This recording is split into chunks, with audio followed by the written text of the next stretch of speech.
All right, welcome to The Explainer. Today we are diving headfirst into the wild, brutal, and just absolutely fascinating cyberpunk lore of Darkness City. If you think you know dystopian megacities, you're gonna want to strap in for this one. This place blends neon-soaked street warfare with ancient, eldritch magic in a way that is just completely unhinged. We're gonna break down the major players, the bitter conflicts tearing them apart, and the ultimate cosmic struggle that's threatening to swallow the entire city whole. To really set the mood, just listen to this chilling quote from one of the city's twisted residents, Lexi. She says, "The universe demands it. Kill or be killed. The weak fall, the strong feast." Isn't it beautiful? I mean, wow. I wanted to start with this because it perfectly captures that brutal, survival of the fittest mindset that governs every single character we're about to talk about. In Darkness City, there is no high ground. There is literally only survival, power, and the ever-present threat of the void hanging over everyone's heads. So, here is our roadmap for today. First, welcome to Darkness City. 2. Defenders of the Sprawl. 3. The Rogue Arcanists. 4. The Ministry of Malice.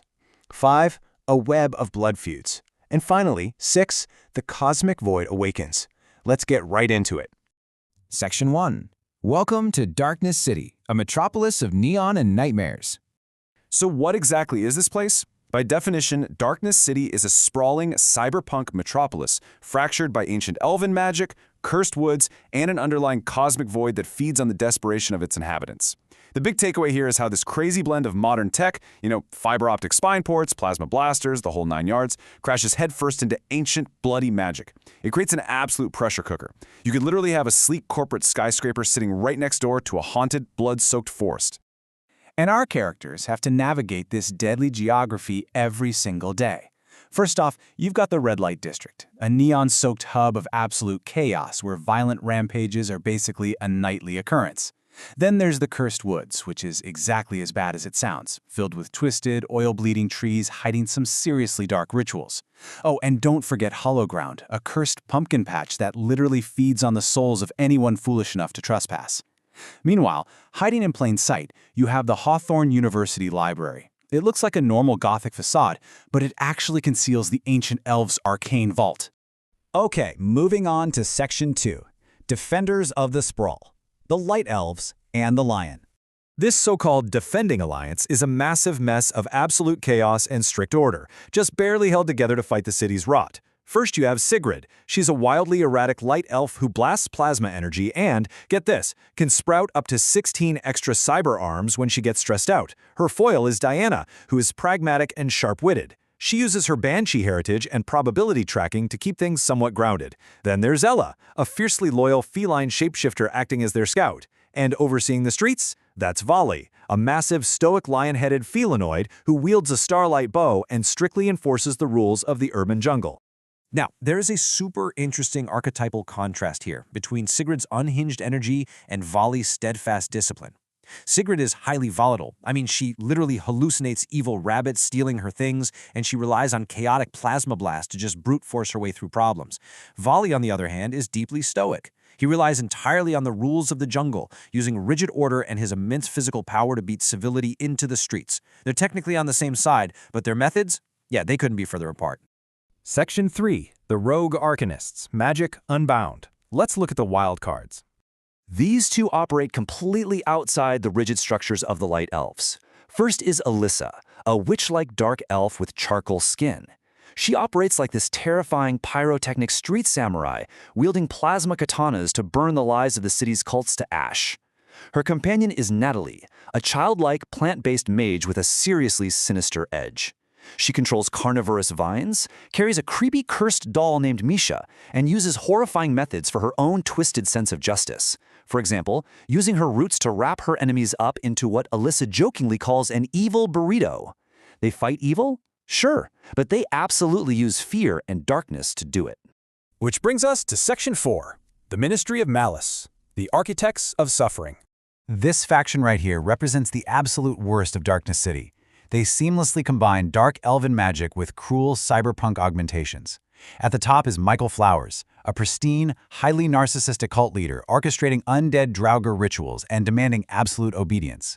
Then you have Vodo, a crypt keeper-like serpentine succubus wielding biomechanical tentacles and shadow magic. Next is Victoria, a feral, rage-fueled dark elf who transforms into a literal panther beast. Her intense jealousy drives her to just apocalyptic rampages across the city. And finally, there's Rain, a void-corrupted cyber operative with violet optics who slithers through data streams and shadows alike. Section 5. A web of blood feuds. Who hates who? Because it gets messy. The conflicts in this city are definitely not black and white. They are a tangled matrix of deeply personal grudges. Alyssa absolutely despises Flowers, burning down his operations at every single turn. Victoria harbors this intense, jealous hatred for Sigrid, which usually leads to massive property damage while Sigrid just mocks her. But what happens when Victoria's beastly chaos runs into Vali's rigid order? Well, Vali physically overpowers her. In one crazy instance, he literally punched her so hard she flew into orbit. No joke. And then you have these non-stop, high-tech, stealthy skirmishes between Ella, the feline scout, and Rain, the void-corrupted hunter. The friction literally never stops. But here is the dark humor and, honestly, the absolute tragedy of this whole cycle. In Darkness City, death is rarely permanent. These characters are constantly staked to walls, impaled on rebar, or thrown right through concrete buildings. But because they're tied to eldritch powers and elven regeneration, they survive. They heal up, they hold a massive grudge, and they just wake up and fight again the very next night. They are trapped in a violent, eternal loop of regeneration and revenge that never truly ends. And that leads us to Section 6. The Cosmic Void awakens, the ultimate threat. Looking at all this chaos, it forces us to ask a really critical question. With this city so deeply fractured by these petty rivalries and endless blood feuds, can these bitter enemies ever actually unite? Or will the cosmic void just consume them all while they're too busy fighting each other to notice? When you actually break the data down, the struggles of the city are wildly unbalanced. Feral elf rampages tearing up the red light district, that accounts for about 30% of the danger. Cursed pumpkins and undead draugr in the woods make up another 20%.